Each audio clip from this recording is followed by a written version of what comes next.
Hello, everyone, and welcome to this edition of Mikey's Saturday Nightmares. Thank you all so much for tuning in. I appreciate each and every one of you that come in and check out the videos. So, on today's video, we're going to talk about a film that came out early, and it spawned a remake, and like so many do, but the remake just you know. So on today's movie, we're going to talk about a film that was directed by George Mialaka. I think is how you say that last name. I'm not sure. Don't quote me on that. But he directed such films as Eternal Evil, Pick Up Summer, and one called The Psychic. Now, I have seen none of those. Honestly, I've seen none of those. But the film that we're going to talk about today is entitled My Bloody Valentine. And I'm sorry, no, we're not talking about the remake. Son of a bitch! Don't worry, I'll have it on the channel at some point in time, I'm sure. I'm Batman. But today's version that we're going to talk about is from 1981. It's the original My Bloody Valentine. And it stars Paul Kelman, who plays the character of TJ. And he's also played in such films as Gas, Caged Men, and one called Black Roses. Now, I have seen none of those films. I don't think when I looked him up on the IMDb, I don't think he played in very many movies at all. So, you know, he may have ended his career shortly after, what he did do. I mean, he did like maybe 3 or 4 movies, I think was about all, actually. The film also stars a Lori Hallier, I think that's how you say her last name. She played the character of Sarah, and she also played in such films as Blindside, Higher Education, and one called Blacklight. Now, I don't believe I've seen any of those either. But she was good in this film. I enjoyed her character in this film very much. And the movie also stars Neil Affleck, who plays the character of Axel. And he's also played in such films as Scanners, Visiting Hours, and Murder by Phone. Now, the only one out of those that I have seen is Visiting Hours. I have never seen Scanners. It's been on my watch list for a long time, but I had never got the chance to watch it yet. So maybe here in the next month or so, I might be able to get a chance to sit down and watch that one. So the plot for this film is a decades-old folktale surrounding a deranged murderer killing those who celebrate Valentine's Day turns out to be true to legend when a group defies the killer's orders and people start turning up dead. All right, so that's the plot for this film.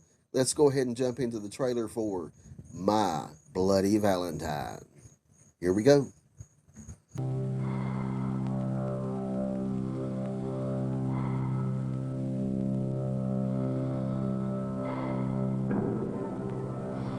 It's a bad time, this time of year. How many times is he gonna tell this story? Oh, let him tell it. I love fairy tales. This ain't no fairy tale, little girl. If you don't take it seriously, you're a fool! The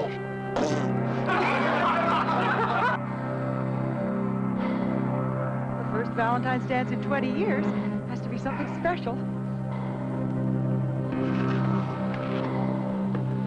Oh, Flanders, you gotta get a lot of exercise if you're gonna grapple with Gretchen. Oh, yeah? Well, I got a Valentine for her that she's never gonna forget. Right to the heart, huh?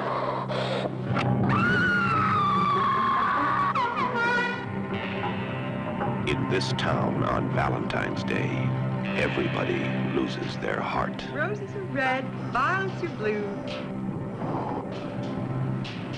One is dead, and so are you. It can't be happening again. Stop! It can't be happening again. What's going on over in Valentine Bluffs? It looks like Harry Warden's back in town. It happened once. It happened twice.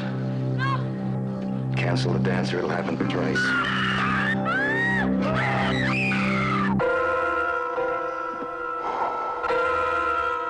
In the town of Valentine Bluffs, there are many ways to die.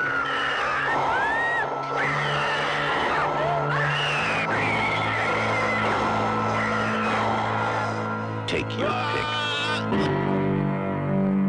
My Bloody Valentine. All right, that was a trailer for My Bloody Valentine from 1981. As you might be able to tell, I am filming outside, so you might hear cars go by, the wind blows, something like that.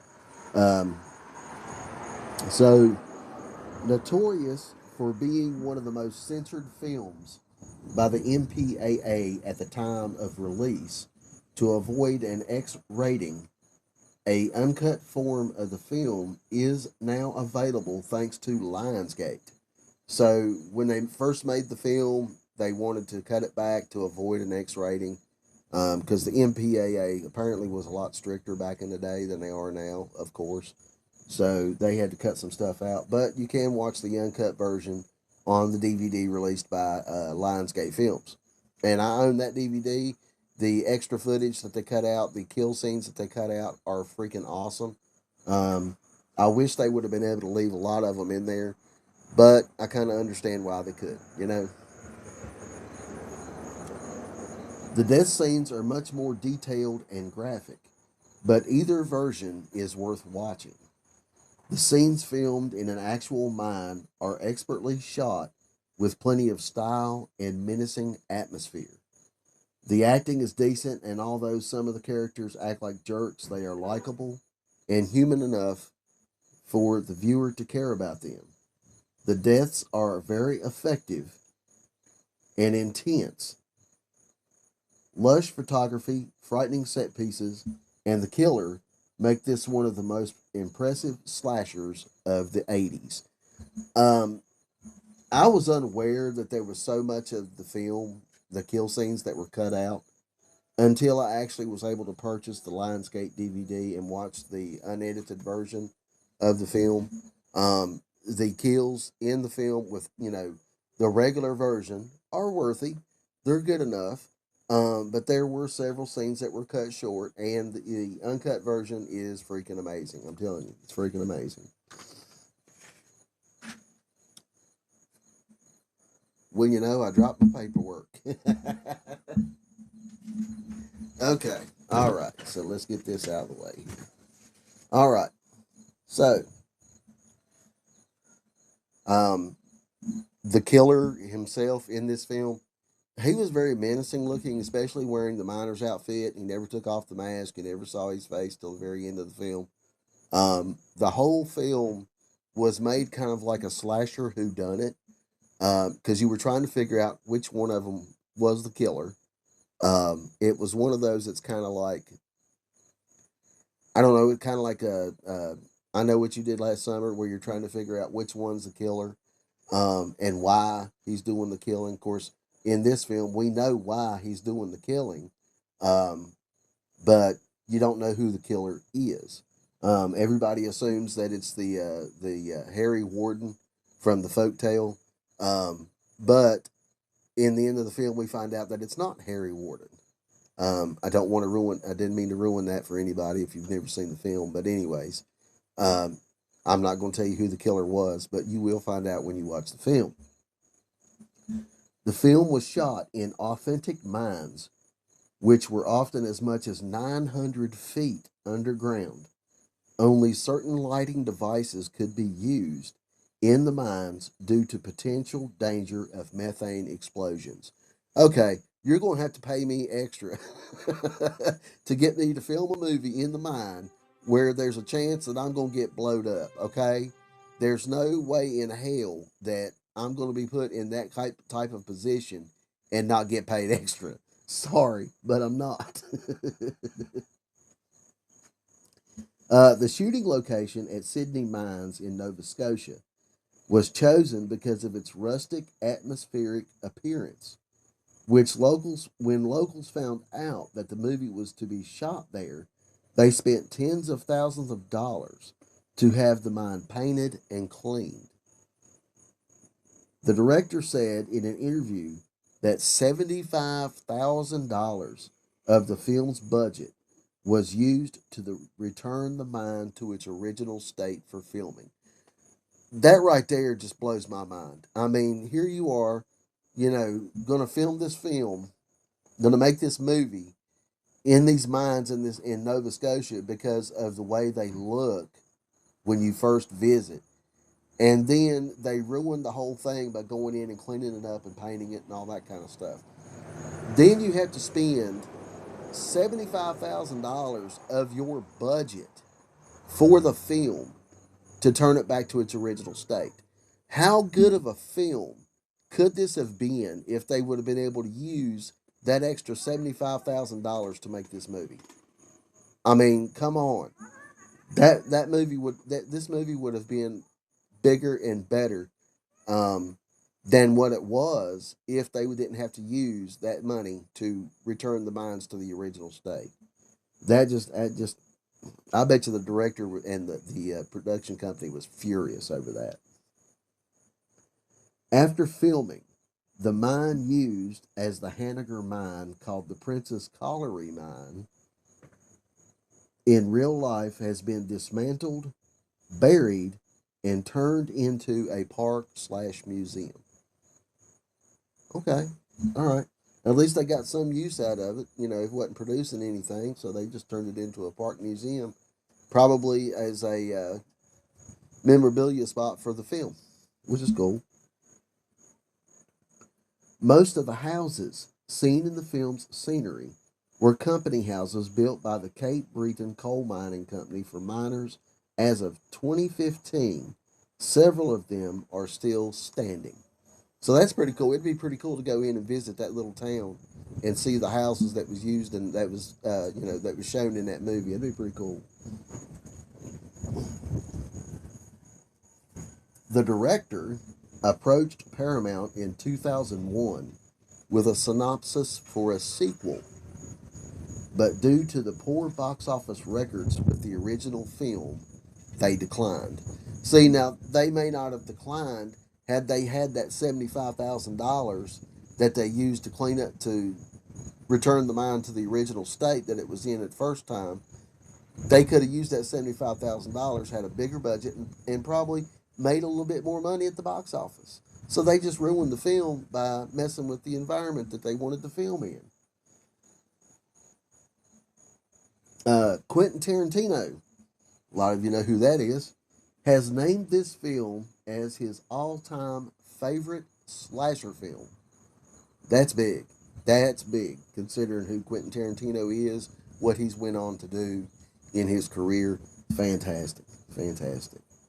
The MPAA cut 9 minutes of the film before it came out, mostly because the movie was released shortly after John Lennon died, and there was a major backlash against violent films. Wow, I didn't even know that. I mean, I thought John Lennon died in '80, but apparently he died sometime in 1981 when this movie come out. So the MPAA was a little stricter on what they had released. Excuse me, on some of the films that was coming out, which is crazy. Paramount had no interest in any sequels and let the rights to do so expire without contest. This is why the 2009 remake was made by Lionsgate. When they decided to do the remake, I'm not sure when the the Lionsgate DVD was released, they may have released the DVD in an unedited cut and realized that people were still buying it up and decided to do a uh, a remake, or it may have been they. I'm pretty sure the DVD was already out for the original film before the remake was even done, but I'm glad they did a remake in a way. Even though the remake lacked the original flair of the original film, um, even though it had one of my favorite actors in it, Jensen Ackles, in the reboot or in the remake. Um, I found the film was the remake was decent. It was a decent slasher, but I think they could have done so much more with the story, um, and plot wise. Um, but it's a decent watch. Don't get me wrong; the kills are cool. The acting is really good. There, one of the actors that's in that film was actually in Roadhouse. Um, so I mean, and you had Jensen Ackles, who was big at that time because of the Supernatural series that was out. So yeah, I mean, look at Jared Padalecki. He spanned off and did House of Wax, which, you know, the best part of House of Wax was the Paris Hilton death. Okay, I'm sorry, but to me, that's just the best part of the House of Wax film. But uh, actors sometimes from TV shows spawn off and do movies. Sometimes they hit big, sometimes they don't. But Jensen Ackles, to me, in that film, he was phenomenal. He dealt with everyone in that film dealt with the cards they were dealt with the story, but I think it could have been a whole lot better than what it was actually, in my opinion. In my opinion, um, this was a great slasher film. Like I said, down in the mines, when they filmed down in the mines, the atmosphere really told the story. Um, and then you had um, the one scene in the film when it showed the miner coming through, walking through, trying to find the other people to kill him. He was taking his pickaxe and just smashing the lights and just walking and smashing those lights. That created a very intense atmosphere. He did the guy that played the killer in this film did a phenomenal job as the killer. He was very menacing, and spooky and creepy. Just the outfit that he wore, the miner's outfit, there you could not have put him in any better type of uh, uniform or costume to play the killer for this film. The miner's outfit was phenomenal. Um, the movie, the original film, the one we're talking about, had an amazing story. Some of the acting, um, I mean, yeah, it was decent acting for the most part, but just the you always have the old man that tells the story, the origin of Harry Warden, or the guy from Friday the 13th that told the story about Camp Blood, um, and that was cliche in horror films back then, for slashers. Um, so that was pretty cool. The set design was cool, and how cool would it be to be filming in an actual mine like that? Yeah, it's dangerous. Like I said, they were worried about methane explosions, and they could only use like certain lights down there and things like that. And yeah, they would have to pay me extra, like I said, to film down there. But how cool would it be to film a movie in that kind of atmosphere and be able to create that kind of intense and horrific atmosphere? Um, when I was a little kid, I always wanted to be like a stuntman or, an actor in a horror film. So, to me, the atmosphere, the place where you film your scenes, your movies, it has to be it has to have that horror ambiance to it. It has to have that feel.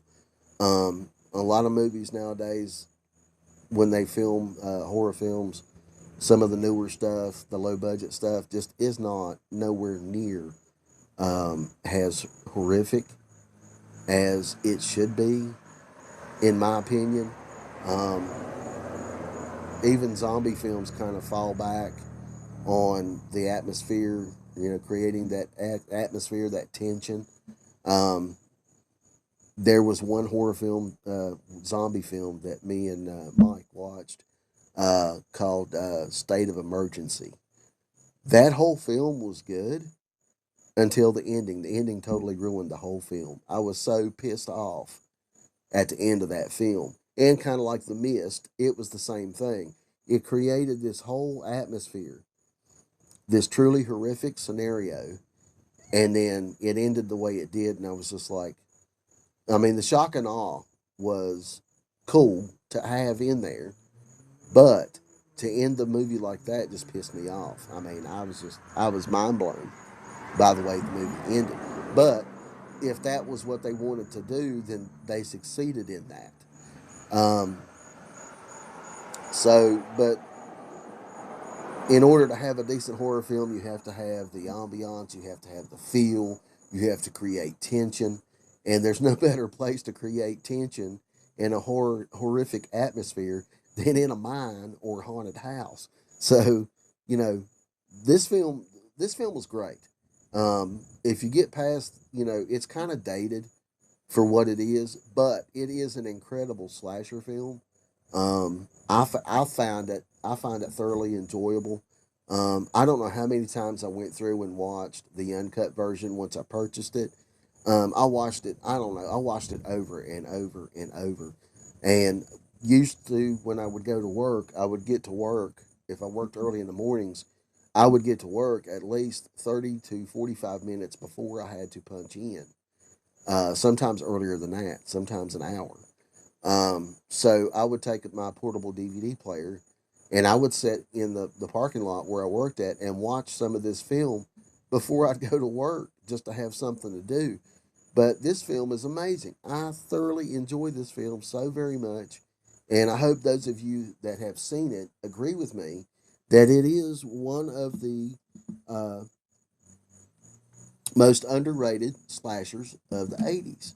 A lot of people will look at the trailer and say, that movie don't look all that great. It's kind of lame. No, this movie is good. It is very, very good if you are a fan of the slasher genre. Um, if you are a fan of the slasher genre, I don't see how in the world you cannot how you can consider yourself a fan of slashers and never have seen this film.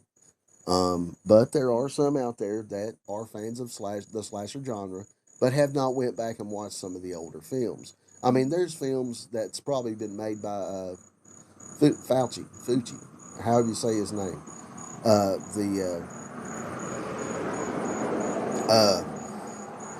The guy that made the Black Swan and movies like that. There's movies of his that I've never seen, Louis Fauci, because of the language barrier. Um, I don't like to read my movies. If I'm going to watch a film, I want to be able to understand what they're saying and not have to read it. If I wanted to read, I would read a book. Um, but that's just my opinion on it. So, with that being said, we're going to end the video here. I do hope that you guys, if you have not seen this film, that you go back and check it out. If you're able to get the uncut version of it, I'm sure you'll enjoy it. But both versions, like I said, both versions of the film are excellent. So hopefully you'll get a chance to check it out and enjoy it just as much as I did. So with that being said, we're going to end the video here. I will try to have another video, a classic movie buffet theater. I'm shooting for Thursday again.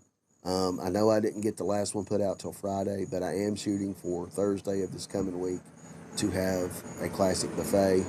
And next Saturday will be another Mikey's Saturday Nightmares. So until then, I will see you guys in the next one. Bye-bye.